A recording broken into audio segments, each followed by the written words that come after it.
ಕಾಂಗ್ರೆಸ್ ಪಕ್ಷದ ಶಾಸಕರ ಟೀಮ್ ಈಗ ಮತ್ತೆ ದೆಹಲಿಗೆ ಹೊರಟು ನಿಂತಿದೆ. ಈ ಬಾರಿ ದೆಹಲಿಗೆ ಹೊರಟಿರೋದು ಸಚಿವ ಸ್ಥಾನಕ್ಕೆ ಲಾಬಿ ಮಾಡೋದಕ್ಕಾಗಲ್ಲ. ಮತ್ಯಾಕೆ? ಏನು ಈ ಶಾಸಕರ ಟೀಮಿನ ಪ್ಲಾನು? ದೆಹಲಿಯಲ್ಲಿ ಯಾರ್ಯಾರನ್ನ ಭೇಟಿ ಮಾಡಲಿದ್ದಾರೆ, ಭೇಟಿ ಮಾಡಿ ಏನು ಮನವಿ ಮಾಡಲಿದ್ದಾರೆ, ಅಸಲಿಗೆ ಕೈ ಪಾಳೆಯದಲ್ಲಿ ಆಗ್ತಿರೋದಾದ್ರೂ ಏನು ನೋಡೋಣ ಎಳೆ ಎಳೆಯಾಗಿ.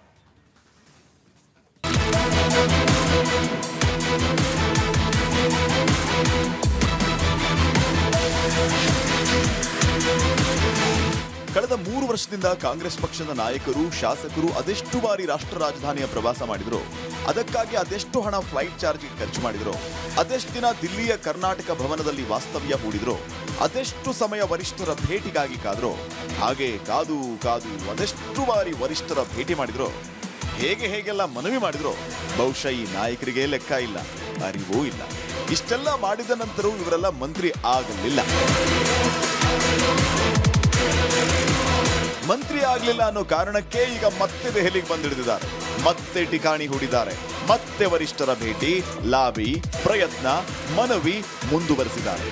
ಅರೆ, ಈಗ ಲಾಬಿ ಮಾಡೋಕೆ ಯಾವ ಸಚಿವ ಸ್ಥಾನ ಖಾಲಿ ಇದೆ? ಖಾಲಿ ಇರೋ ಒಂದು ಸಚಿವ ಸ್ಥಾನ ಮಹಿಳಾ ಮಂತ್ರಿಗಾಗಿ ಕಾದಿದೆ. ಸಾಲದಕ್ಕೆ ಸಿದ್ದರಾಮಯ್ಯ ಅವರ ಬಣದಿಂದ ಬಸವರಾಜ ಶಿವಣ್ಣ ಅವರಿಗೆ ಮಂತ್ರಿ ಮಾಡೋದು ಬಾಕಿ ಇದೆ.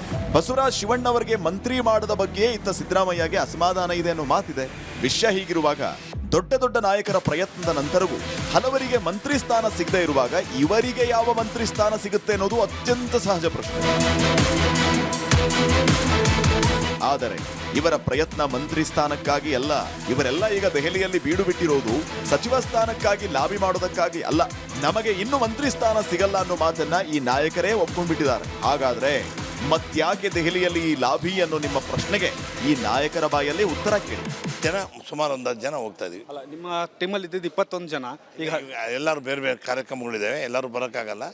ಅವ್ರ ಪರವಾಗಿ ಎಲ್ಲರ ಪರವಾಗಿ 23 ಜನ MLAಗಳು ಮಿನಿಸ್ಟರ್ ಆಗಿಲ್ಲ, ಚೇರ್ಮನ್ ಆಗಿಲ್ಲ. ಅವರೆಲ್ಲರ ಪರವಾಗಿ ನಾವು ಒಂದು 7-8 ಜನ ಹೋಗ್ತಾ ಇದೀವಿ. ಸರ್, ಭಾಳ ಪ್ರಮುಖವಾಗಿ ACC ಅಧ್ಯಕ್ಷರನ್ನು ಭೇಟಿ ಮಾಡಿದ್ರಿ, ಅವ್ರೇನು ಹೇಳಿದ್ರು ಅಂತ? AC ಅಧ್ಯಕ್ಷರು ಹೇಳಿದ್ದಾರೆ, ನೀವು ಕೇಳ್ತಾ ಇರೋದು ಕರೆಕ್ಟ್ ಆಗಿದೆ, ನೋಡೋಣ, ಪರಿಶೀಲನೆ ಮಾಡ್ತೀನಿ ಅಂತ ಹೇಳಿದ್ದಾರೆ. ಸುರ್ಜಿವಾಲ ಅವರು ಬೆಳಿಗ್ಗೆ ಅಪಾಯಿಂಟ್ಮೆಂಟ್ ಕೊಟ್ಟಿದ್ದಾರೆ 10ವರೆಗೆ, ನಾಳೆ ಬೆಳಿಗ್ಗೆ 10ವರೆಗೆ ನಾವೆಲ್ಲ ಹೋಗಿ ಭೇಟಿ ಮಾಡಿ ಬರ್ತೀವಿ. ವೇಣುಗೋಪಾಲ್ ಅವರು ಪರದೇಶಕ್ಕೆ ಹೋಗಿದ್ದಾರೆ ಅಂತ ಒಂದು ಸುದ್ದಿ ಇದೆ. ಅಕಸ್ಮಾತ್ ಇವತ್ತು ನಾಳೆ ಬಂದರೆ ಅವ್ರನ್ನ ಮೀಟ್ ಮಾಡ್ಕೊಂಡು ಹೇಳ್ಬಿಟ್ಟು ಬರ್ತೀವಿ. ಇವರೇ ಹೇಳಿಕೊಂಡಂತೆ ಈ ದೆಹಲಿ ಭೇಟಿಯ ಉದ್ದೇಶ ಪ್ರಮುಖ ನಿಗಮ ಮಂಡಳಿಗಳ ಅಧ್ಯಕ್ಷ ಸ್ಥಾನಕ್ಕಾಗಿ ಲಾಬಿ ಮಾಡೋದು. ವರಿಷ್ಠರ ಭೇಟಿ, ಮಾತುಕತೆ, ಮನವಿ, ಪ್ರಯತ್ನ.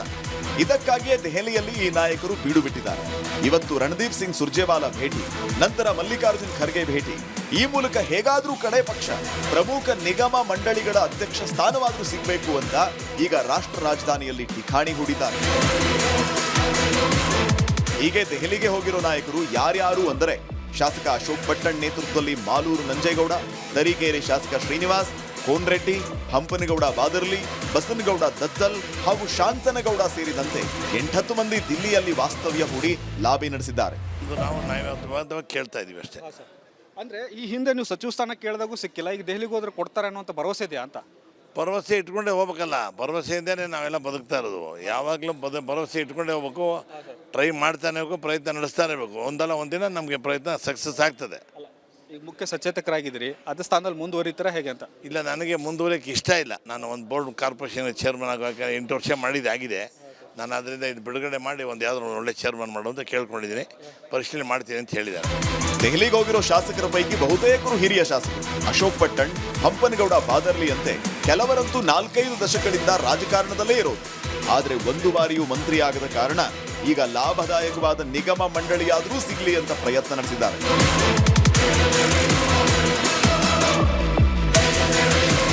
ಹಾಗಾದ್ರೆ ಲಾಭದಾಯಕ ನಿಗಮ ಮಂಡಳಿಗಳು ಅಂದ್ರೆ ಏನು? ಯಾವ್ಯಾವ ನಿಗಮ ಮಂಡಳಿಗಳು ಲಾಭದಾಯಕ ಆಗಿದೆ? ಈಗ ನಿಗಮ ಮಂಡಳಿಗಳಲ್ಲಿ ಯಾರ್ಯಾರಿದ್ದಾರೆ? ಕಾಂಗ್ರೆಸ್ ಶಾಸಕರೇ ಆ ಅಧ್ಯಕ್ಷ ಸ್ಥಾನಗಳಲ್ಲಿ ಇರುವಾಗ ಇವ್ರಿಗೆ ಯಾಕೆ ಬಿಟ್ಕೊಡ್ಬೇಕು? ಈಗ ಈ ಶಾಸಕರು ಹೇಳ್ತಾ ಇರೋ ಆ ಷರತ್ತು ಯಾವುದು? ಈ ಎಲ್ಲ ಪ್ರಶ್ನೆಗಳಿಗೆ ಉತ್ತರ ಈ ಎಳೆ ರಾಜಕೀಯದ ಮುಂದಿನ ಎಳೆ.